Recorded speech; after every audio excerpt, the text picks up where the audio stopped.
Assalamualaikum warahmatullahi wabarakatuh. Selamat sore Bapak, Ibu.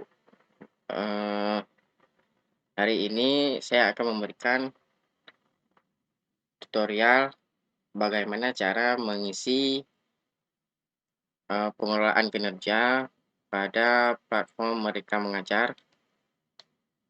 Tapi terlebih dahulu Bapak, Ibu, jangan lupa like, komen, dan subscribe dulu biar, channel ini berkembang, oke? Ya, terima kasih Bapak, Ibu, yang sudah, melakukan subscribe-nya. Pertama-tama Bapak Ibu login dulu ke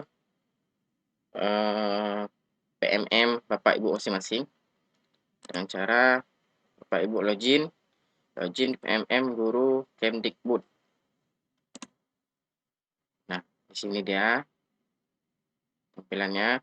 Ini Ibu login. Setelah Ibu login, maka tampilannya nanti akan menjadi seperti ini. Nah, ini adalah batas pengisian pengelolaan kinerja yang akan kita lakukan sebentar lagi. Batasnya sampai tanggal 31 Januari 2021 Bapak Ibu. Jadi jangan sampai lupa Bapak Ibu untuk mengisi, pengelolaan kinerja, karena memang ini diwajibkan untuk kita isi, dan batasnya itu sampai tanggal 31 Januari 2024. Karena pengisian pengelolaan kinerja ini dilakukan setahun 2 kali, yaitu dibagi dari bulan 1 sampai bulan 6 untuk tahap pertama, dan dari bulan 7 sampai bulan 12 itu tahap kedua. Nah, perencanaannya itu dilakukan di awal bulan, yaitu di bulan 1 dan bulan 7 batasnya. Batas perencanaannya seperti yang kita lihat ini. Kemudian kalau memang Bapak Ibu sudah melakukan login, sudah tampilannya seperti ini, maka Bapak Ibu klik di pengelolaan kinerja. Ini di bagian sini. Nah, bagi Bapak Ibu yang memang, terkendala dengan login, ketika Ibu login bermasalah, maka Bapak Ibu bisa mengkomunikasikannya dengan, OP sekolah masing-masing. Terkadang kita mengubah password, jadi lupa. Itu bisa nanti dikomunikasikan ke OP Ibu masing-masing. Karena untuk mengakses PMM ini harus menggunakan akun belajar ID yang sudah diberikan oleh Kemdikbud. Tidak bisa menggunakan akun biasa, akun Gmail biasa. Oke Bapak Ibu, langsung saja kita masuk ke pengelolaan kinerjanya. Kita klik. Nah, maka tampilannya nanti akan seperti ini. Sebelumnya saya sudah mengisi PMM saya ini, saya sudah mengisinya. Nanti Bapak Ibu tampilan pertamanya adalah biodata Bapak Ibu sendiri. Ibu cek biodata Bapak Ibu sendiri. Kalau memang biodatanya sudah sesuai, maka Bapak Ibu tinggal lanjutkan dan tinggal Ibu simpan. Nanti setelah Ibu simpan biodata Ibu, kalau memang biodata Ibu sudah benar, maka tampilan di sebelah sini bukan melanjutkan rencana kinerja, tapi mulai. Ibu tinggal klik nanti mulai di sini. Di samping sini, Ibu tinggal klik mulai. Nah, setelah Bapak Ibu mulai, maka tampilannya nanti akan seperti ini. Nah, akan seperti ini. Satu di praktik pembelajaran. Dia ada ini itemnya. Itemnya penerapan disiplin positif, keteraturan suasana kelas, kemudian umpan balik, perhatian, kepedulian, aktivitas, instruksi pembelajaran, instruksi yang adaptif. Ada 1, 2, 3, 6, ada 8 item. Nah, kebetulan di sekolah saya, tiap-tiap item ini sudah hijau. Sudah hijau. Nah, di tiap-tiap itemnya sudah hijau. Jadi, saya bebas untuk memilih item mana saja yang harus saya terapkan. Akan tetapi kalau memang Bapak Ibu mempunyai item dimensi ini berwarna merah, maka itu yang harus Ibu kerjakan. Misalkan instruksi pembelajaran. Instruksi pembelajaran ini misalnya warna merah di sini. Yang lainnya hijau semua seperti ini kan. Hijau semua. Nah, instruksi pembelajaran ini yang merah. Ini harus Bapak Ibu kerjakan. Bapak Ibu tidak bisa mengakses yang bukan tidak bisa mengakses. Lebih baiknya karena yang hijau ini sudah terpenuhi, maka yang merah ini yang belum terpenuhi, ini yang harus kita kerjakan. Bapak Ibu. Maka Bapak Ibu harus milih yang merah. Kalau misalkan ada 2 yang merah itu bagaimana Pak? Itu tinggal Bapak komunikasikan dengan guru-guru di sekolah mana yang harus dikembangkan. Apakah sekalian atau memang satu persatu. Nah, seperti ini saya mengambil karena saya ini hijau semua, jadi tidak ada yang merah, maka saya mengambil. Nah, untuk mengisi ini Bapak Ibu harus berkolaborasi dengan guru yang lain, dengan kepala sekolah juga harus sama, harus sama. Misalkan Bapak Ibu ada 10 di sekolah, jadi kesemuanya itu mengambil item yang sama. Jadi kalau memangnya item yang disiplin positif ini umpamanya warna merah, maka ke-10 yang tadi itu mengambilnya yang ini. Nah, di sini saya warna hijau semua. Jadi saya ngambilnya di bagian di bagian ini Bapak Ibu. Ini saya klik, maka tampilannya akan nanti Ibu klik di bagian sini. Ke pengembangan kompetensi di bagian sini, Ibu klik. Nah, nanti tampilannya nanti akan seperti ini Bapak Ibu. Kita lanjut ke pengembangan kompetensi yang kedua. Nah, di sini Bapak Ibu bisa lihat ini total poin yang harus kita dapat untuk tiap semesternya.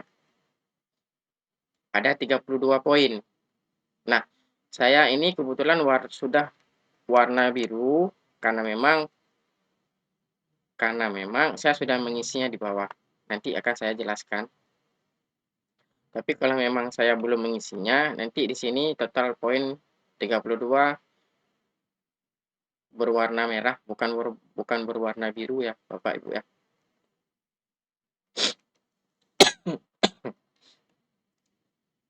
Nah, nanti Bapak Ibu tinggal memilih rencana RHK-nya. Nah, ini RHK ini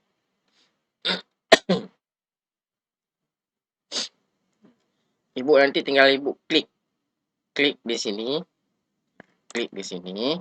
Nah, di sini dia ada beberapa item. Nah, ini Bapak Ibu nih.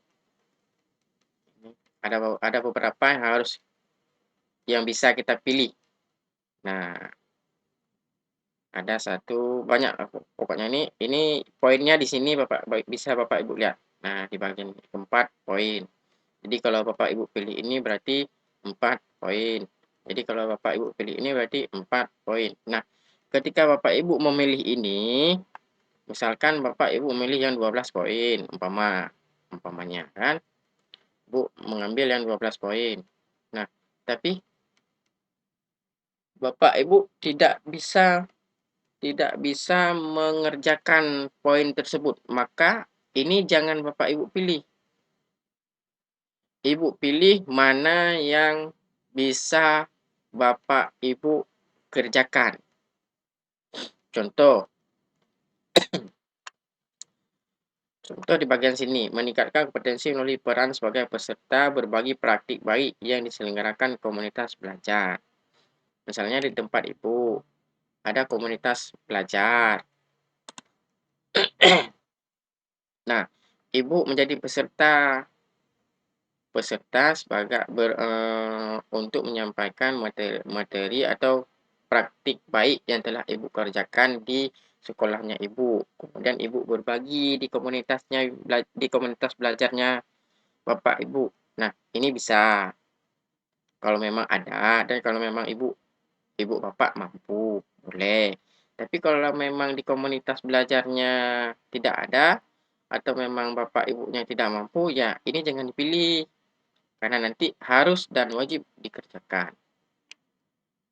Contohnya lagi, meningkatnya kompetensi melalui peran sebagai peserta coaching atau mentoring pengembangan kompetensi oleh guru, kepala sekolah, dan pengawas sekolah.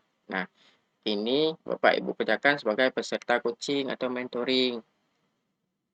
Kalau memang Bapak Ibu mampu, Bapak Ibu kerjakan. Tapi kalau memang tidak mampu, jangan dikerjakan, jangan dipilih. Nah, ini meningkatnya kompetensi melalui peran sebagai penelaah aksi nyata sejawat yang dihasilkan oleh guru ataupun kepala sekolah. Nah, yang ini Ibu sebagai penelaah. Kalau memang Ibu memilih ini, Ibu menjadi penelaah sebagai untuk ini maksudnya teman-temannya Ibu melakukan aksi nyata, kemudian Ibu sebagai penelaah hal tersebut. Nah, kalau saya pribadi ini bisa berat kalau ini agak berat kalau kita kerjakan. Tapi kalau yang ini meningkatnya kompetensi melalui peran sebagai partisipan sebagai kegiatan seminar, lokakarya, konferensi, simposium atau studi banding lapangan yang diselenggarakan di bidang pendidikan. Nah, ini Ibu tugasnya kita yaitu sebagai partisipan. Partisipan apa misalnya? Sebagai kita ikut seminar atau webinar atau lokakarya. Nah, kita ini berperan sebagai anggotanya, orang yang mengikut kegiatan tersebut yang diselenggarakan di bidang pendidikan. Nah, yang buat kegiatan tersebut adalah orang yang berada di bidang pendidikan. Nah, kalau saya pribadi saya memilih ini. Ini nanti tugasnya saya yaitu mengikuti webinar yang diselenggarakan di bidang pendidikan. Jadi ini saya klik Bapak Ibu. Nah, ini saya klik. Nah, ketika saya klik maka tampilannya nanti akan jadi seperti ini. Di sini ada target kuantitasnya per semester. Nah, kalau kita ngambilnya di sini 2, maka tampilannya maka poin di sini akan berubah. Karena kan kegiatannya kan 1. Ini kan kita pilih RHK-nya. RHK-nya 1. RHK yang ini poinnya 4. Nah, 1 kegiatan. Jadi, saya memilihnya 2 kegiatan.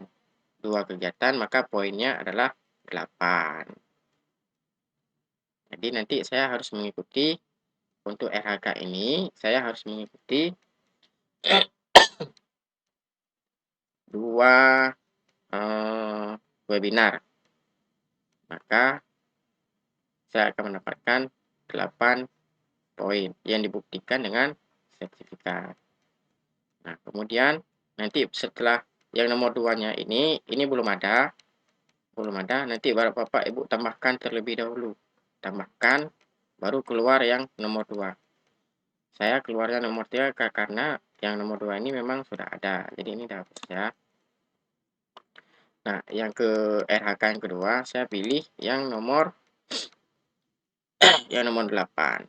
Yang poinnya 8, yaitu meningkatnya kompetensi melalui peran sebagai peserta kegiatan pelatihan dan bimbingan teknis yang memperoleh sertifikat di bidang pendidikan, kebudayaan, riset, dan teknologi. 8 poin.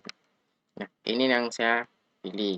Saya harap Bapak Ibu juga memilih ini karena memang ini yang eh, yang mampu kita kerjakan. Ini tugasnya yaitu kita berperan sebagai peserta kegiatan pelatihan. Itu seperti yang RHK yang nomor 1 ini mengikuti webinar juga yang diselenggarakan di bidang pendidikan, kebudayaan, riset, dan teknologi. Ini poinnya 8, satu kegiatannya. Satu kegiatan 8, jadi 2 kegiatan 16, 3 kegiatan 24. 3 kegiatan 24. 24 ditambah 8. Nah, ini berarti kan masih kurang 6 poin. Kurang 16 poin. Karena kan 8 tambah 8 sama dengan 16. Ini masih kurang 16 poin. Maka saya di sini ngambil 3 kegiatan. Nah, ini Bapak Ibu. Di sini 3 kegiatan, maka tampilannya akan jadi seperti ini. Total poin 32. Nah, sudah. Nah, ini maksimalnya. Minimalnya 32. Kalau misalkan Bapak Ibu mau mengambil lebih, boleh, tidak jadi masalah. Yang jangan kurang daripada 32.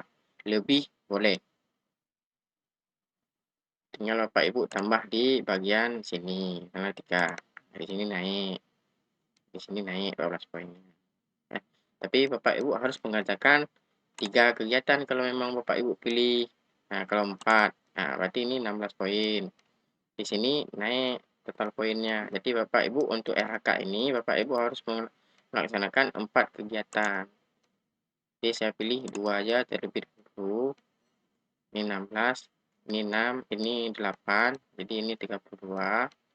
Maksimalnya minimalnya 32. Kalau sudah tercukupi total poinnya 32, kita baru boleh lanjut ke tahap yang selanjutnya, ke tugas tambahan. Nah, di bagian sini tugas tambahan Bapak Ibu klik. Nah, setelah Bapak Ibu klik, maka ini akan menjadi seperti ini. Di tugas tambahannya ini Bapak Ibu kita ada opsinya juga. Nah, untuk guru SD, lihat yang ada semua jenjang. Di sini kan hanya untuk SMP, SMA, dan SMK. Kalau SD dia pilih yang di semua jenjang. Lihat yang semua jenjang dan yang mampu Bapak Ibu kerjakan.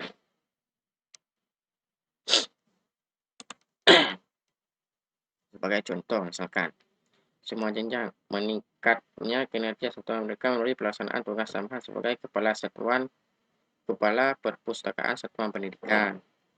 Misalkan di sekolah Bapak Ibu punya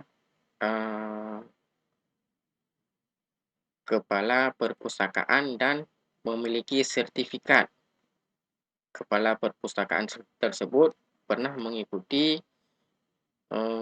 pelatihan tentang kepala perpustakaan. Maka Bapak Ibu klik di sini. Klik di sini. Bapak Ibu klik. Kalau memang tidak ada, jangan Ibu pilih. Misalkan ini pribadi seseorang. Misalkan ibu A mempunyai sertifikat kepala perpustakaan, maka ibu tersebut boleh memilih ini. Kalau misalkan ibu, B tidak memiliki sertifikat sertifikat tentang kepala perpustakaan, maka ibu B jangan memilih ini, karena memang ini harus dibuktikan dengan sertifikatnya. Nah, kalau yang di sini, semua jenjang meningkatnya kinerja satuan pendidikan melalui pelaksanaan tugas tambahan sebagai pembina ekstrakurikuler. Nah, Bapak Ibu boleh memilih ini karena ini tugas kita, yaitu sebagai tugas tambahannya menjadi pembina kegiatan ekstrakurikuler. Jadi tugasnya kita membuat ekstrakurikuler. Nanti kita apa yang harus kita uploadnya yaitu resume kegiatan ekstrakurikuler yang kita buat. Misalkan kegiatannya siapa-siapa saja yang mengikuti, hari-hari apa saja, kegiatan apa yang dilakukan. Nah, ini dibuktikan dengan foto-fotonya juga nanti. Kemudian kalau yang di bawahnya ini kan hanya untuk SMP, SMA, dan SMK. Nah, ini tidak ada kaitannya dengan SD. Kalau SD boleh SD lihat yang di semua jenjang. Ini contohnya semua jenjang. Meningkatnya kinerja satuan pendidikan melalui pelaksanaan tugas sama sebagai koordinator pengembangan keprofesian berkelanjutan. Ini titik ini kalau untuk SD. Nah, ini semua jenjang, kan. Ini semua jenjang. Ini boleh kalau untuk SD. Tapi kalau untuk seperti ini juga semua jenjang meningkatnya kinerja satuan pendidikan melalui pelaksanaan tugas tambahan sebagai bendahara pengelolaan bantuan operasional BOS. Misalkan ibu menjadi bendahara BOS, itu dibuktikan dengan SK. Nah, ibu boleh memilih ini. Nah, untuk RHK pertama saya mengambil pembinaan ekstrakurikuler. Klik di sini Bapak Ibu. Nah, maka kegiatannya dibuktikan bukti dukungan laporan disertai surat keputusan atau surat tugas SK. Target kuantitas satu kegiatan, targetnya per semester. Kemudian untuk RHK yang kedua tinggal ibu tambahkan, jangan lupa ditambahkan baru keluar nanti RHK yang keduanya. Maka RHK yang kedua yang saya pilih yaitu tentang meningkatnya kinerja satuan mereka melalui pelaksanaan tugas tambahan sebagai guru piket. Nah, ini yang saya pilih. Nah, ini buktinya laporan disertai surat keputusan atau surat tugas. Jadi tugas RHK yang kedua yaitu tugas tambahan saya pelaksanaan tugas tambahan sebagai guru piket. Karena memang ada boleh kita pilih ya. Kalau ini kan gampang Bapak Ibu ya. Nah, sebagai guru piket. Tapi ingat kita harus membuat resume kegiatan guru piket tersebut. Misalkan ya hari Senin apa yang guru piket kerjakan kan. Contoh umpamanya kalau pagi kita menunggu siswa di pagar. Itu kemudian menyiapkan siswa untuk melaksanakan kegiatan upacara. Kemudian mengecek kerapian siswa. Kemudian ini yang harus kita kerjakan. Ini yang kita kerjakan tadi, yang kita kerjakan yaitu yang saya sebutkan tadi. Nanti tinggal Bapak Ibu tambahkan aja. Nah, kemudian tambahkan baru keluar RHK yang ketiga. Ini misalkan kita ada berapa misalnya? Ada 3. Ini tidak terlalu tidak dipatok seperti yang pengembangan kompetensi ya Bapak Ibu ya. Kalau memang kita punya satu RHK ya buatnya satu RHK boleh. Kalau memang ada RHK yang kedua sebagai guru piket boleh ditambahkan. Kemudian yang ketiga, kalau memang ada boleh ditambahkan. Kalau memang tidak ada ini dihapus. Nah, untuk yang ketiga, RHK yang saya pilih yaitu tentang meningkatnya kinerja semua mereka melalui pelaksanaan tugas sama sebagai tim pencegahan dan penanganan kekerasan. Nah, di sini tugas kita adalah uh, kalau memang di sekolah Bapak Ibu ada dibuat tim pencegahan bullying, pencegahan penanganan dan penanganan kekerasan. Nah, ini boleh Bapak Ibu uh, pilih. Nah, yang memilih ini adalah mereka-mereka yang di-SK-kan oleh kepala sekolah untuk menjadi tim pencegahan dan penanganan kekerasan. Nah, kalau memang di SK tersebut Bapak Ibu tidak ada, maka Bapak Ibu jangan memilih ini. Ini tidak boleh. Misalkan di SK tersebut ada 6 guru yang telah di SK-kan oleh kepala sekolah sebagai tim pencegahan dan penanganan kekerasan. Untuk TPPK ini, keenam guru tersebut harus memilih ini. Nah, karena memang kita punya SK tersebut, sedangkan guru yang lain kan tidak punya, jadi nggak usah memilih ini. Jadi guru yang lain ada 2 RHK, sedangkan kita ada 3 RHK karena kita punya SK TPPK ini. Nah, selanjutnya lanjut ke perilaku kerja. Untuk perilaku kerja ini, nah ini dia ada 7 aspek yang harus kita isi. Nah, ini boleh ini Bapak Ibu kerjakan secara kolaboratif dengan guru-guru yang lain di sekolah atau bisa Bapak Ibu kerjakan secara pribadi. Ini tinggal Bapak Ibu isi.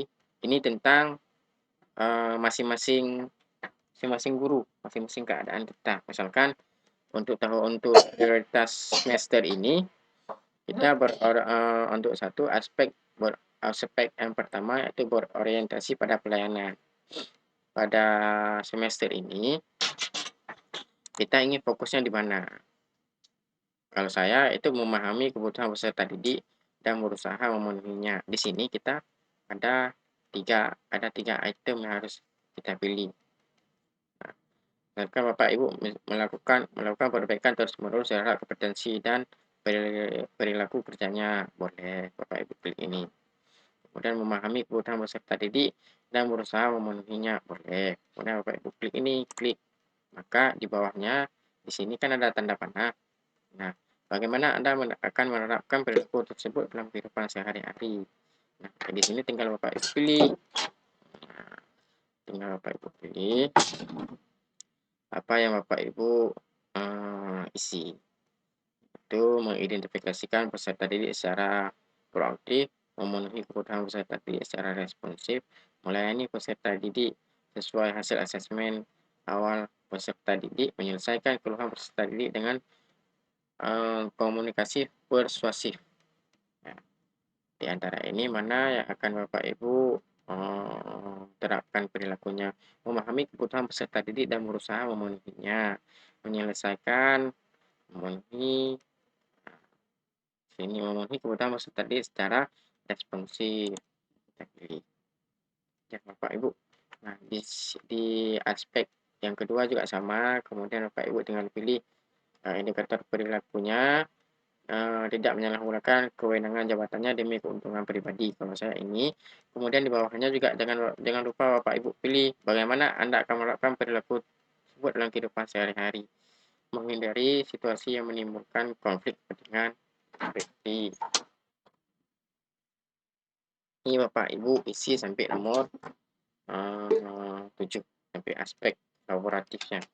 Kalau memang semuanya sudah terisi, maka tampilannya akan jadi ke rangkuman. Kalau misalkan Bapak Ibu tidak mengisinya satu, misalkan ketinggalan, maka yang di sini dia tidak berwarna hitam seperti ini.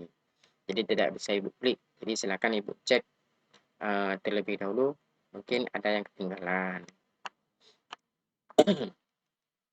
Nah, kalau memang sudah keisi semua, baru kita klik ke rangkuman.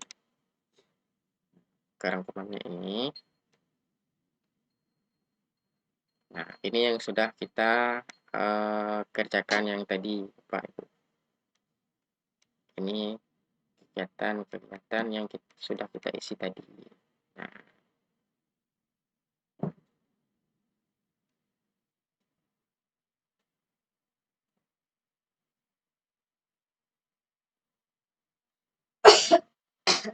ini dia yang kita pilih barusan, Bapak Ibu.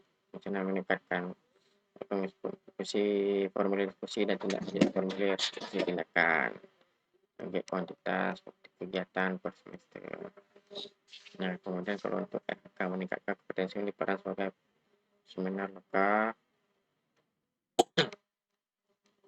satu kegiatan setara 4 poin, yaitu satu kegiatan target kuantitas, satu kegiatan per semester 8 poin.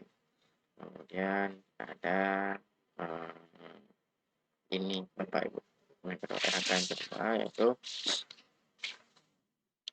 kompetensi peran sebagai peserta kegiatan pelatihan atau bimbingan teknis yang memperoleh sertifikat.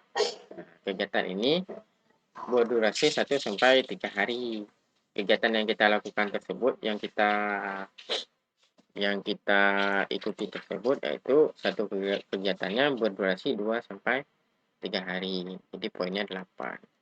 Jadi kita tadi buat 3 kegiatan, 3 kali 8 sama dengan 24. Tambah di sini 8 maka 32.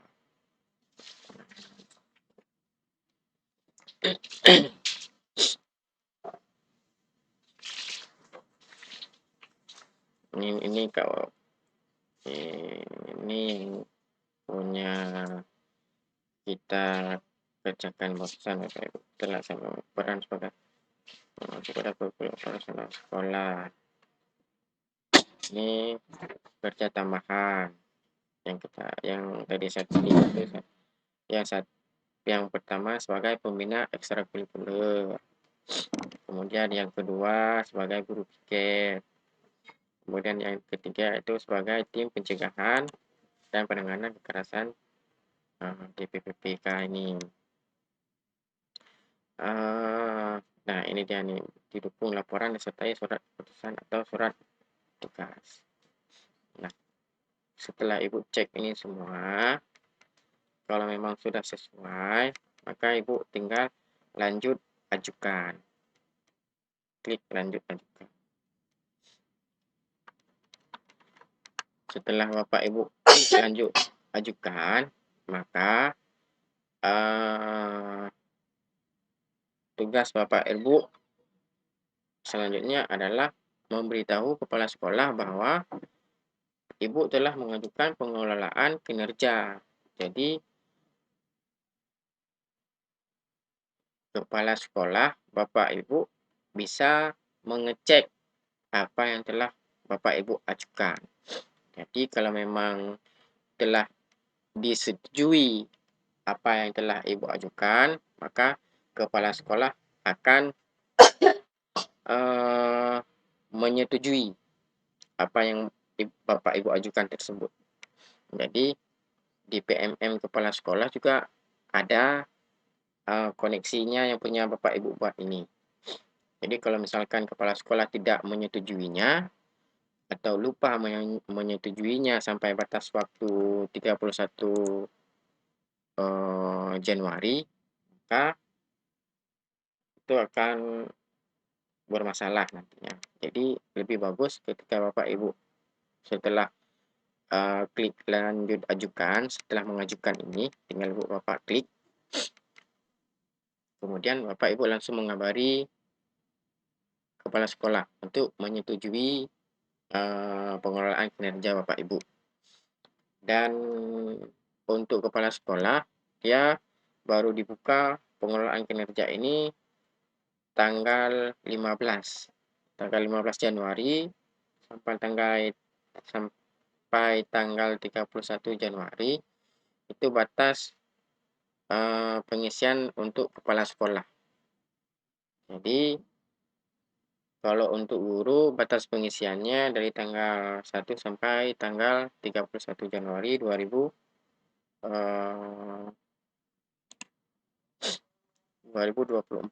Bapak Ibu. Nah, kemudian tugas kita cuma sampai di sini Bapak Ibu. Ini tinggal Bapak Ibu lanjut ajukan, kemudian tugas Bapak Ibu selesai. Langsung mengabari kepala sekolah untuk menyetujui kegiatan pengelolaan kinerja yang telah Bapak Ibu buat.